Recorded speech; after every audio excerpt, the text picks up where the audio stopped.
Et on y va pour des infos générales sur les objets. Donc vous pouvez ouvrir cette leçon. Premier objet qu'on a ici, on a le nom Bratislava et la population. J'ai toujours trouvé ce nom stylé. Bratislava, ça fait stylé. Bref, c'est la capitale de la Slovaquie. Donc on peut venir ici et loguer cet objet, on le voit. Et maintenant j'ai envie de supprimer le nom de l'objet. Je vais utiliser le mot-clé delete comme ça. Delete city.name. Et si je relog city, cette fois, j'aurai l'objet ici, mais sans le nom Bratislava, juste ici. Vous voyez, j'ai réussi à supprimer une propriété. Voilà, donc ça va être le but de cette vidéo, hein, c'est plein de petites infos comme ça sur les objets. Attention, utiliser delete avec la propriété d'un tableau va remplacer l'élément supprimé par un élément empty. Avec la propriété d'un tableau, d'accord, donc on va le voir ensemble. Const ar est égal 1, 2, 3. Delete ar de 0, qui je vous rappelle une propriété. Voyons voir ce que ça donne. Aïe, empty juste ici, vous voyez.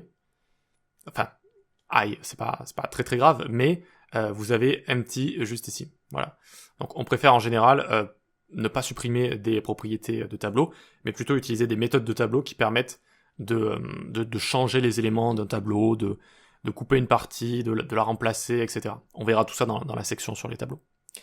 Ok, bracket et dot notation. On peut sélectionner des propriétés en utilisant deux notations. Le point, opsh.prop, erreur, opsh.one.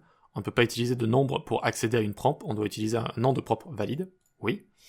On peut pas y accéder avec la dot notation, mais avec la bracket notation, on peut, comme avec les tableaux juste ici.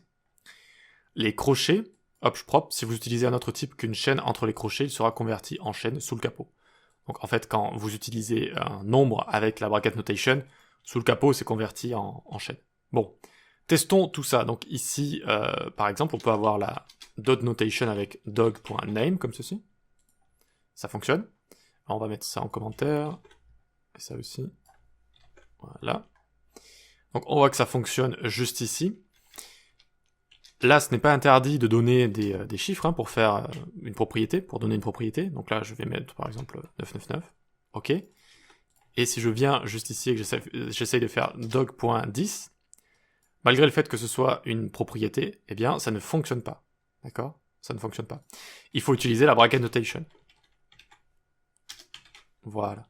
Donc c'est ce qui est utilisé avec les chaînes de caractères et les tableaux. D'accord? Et aussi avec les probables chaînes de caractères qu'on peut avoir par exemple quand on a envie d'accéder à une propriété. Donc par exemple ici, name, si j'ai accès sous forme de chaîne de caractères, par exemple const prop name quelque part, vous voyez, et que j'ai envie d'utiliser prop name pour accéder à la propriété name, je dois faire ceci, d'accord? Et ça va fonctionner de la même manière. Vous voyez que j'ai Ricky juste ici. Ok, c'est comme si j'avais fait cela. Voilà. Pardon. Évidemment, c'est une référence à name, donc c'est comme si j'avais fait cela. Voilà. Et ici, donc, sous le tableau, je vous l'ai dit, bon, ça sert pas à grand chose de savoir cette info, mais ça convertit comme ça, sous forme de chaîne de caractères. Ok? Très bien, très bien. Forme raccourcie des méthodes. On peut utiliser des fonctions classiques et des fonctions fléchées dans les objets.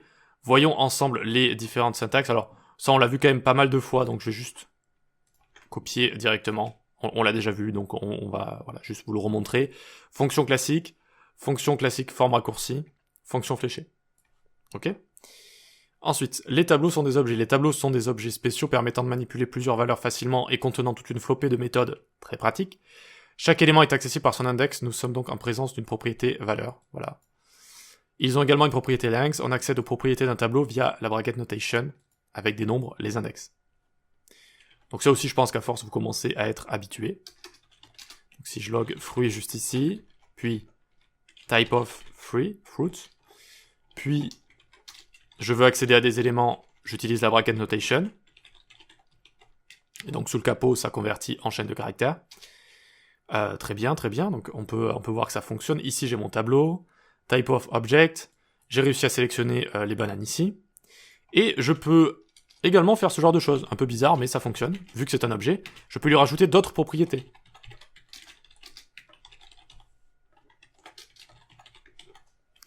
Donc j'ai rajouté la propriété test, et vous voyez que je l'ai rajouté juste ici, sous forme de propriété. Bon, on évite de faire ce genre de choses en général, mais ça reste possible. Voilà, ça reste possible. Vu que ce sont des objets. On vient en dessous, les fonctions sont des objets. En JavaScript, on dit que les fonctions sont des first class objects, car elles peuvent être appelées, passées à d'autres fonctions, paramètres, arguments, et qu'elles contiennent aussi des propriétés. Les fonctions sont des objets créés à partir du constructeur fonction. Bon. Comment on peut voir tout ça? Eh bien, on fait fonction foo. On log hello. D'accord. Et alors, les consoles m'embêtent un peu au-dessus. Ils sont là. Hop. Donc, on a notre fonction juste ici. Si je la log, déjà, je peux log l'expression de la fonction. D'accord? Et je peux log typeof, qui va me donner le mot-clé function, mais sous le capot, ce sont bien des objets. Parce que si je fais console.dir, je vois que je peux l'ouvrir et je peux avoir accès à tout ça. Le nom, prototype juste ici. Alors, on verra ce que c'est, hein, le prototype, un objet qui est rajouté avec des fonctionnalités. On verra tout ça. Donc on est bien en présence d'un objet juste ici.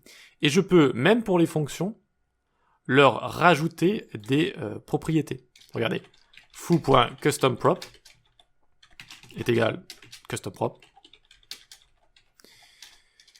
Et donc je viens loguer ici, encore une fois, je viens reloguer dir.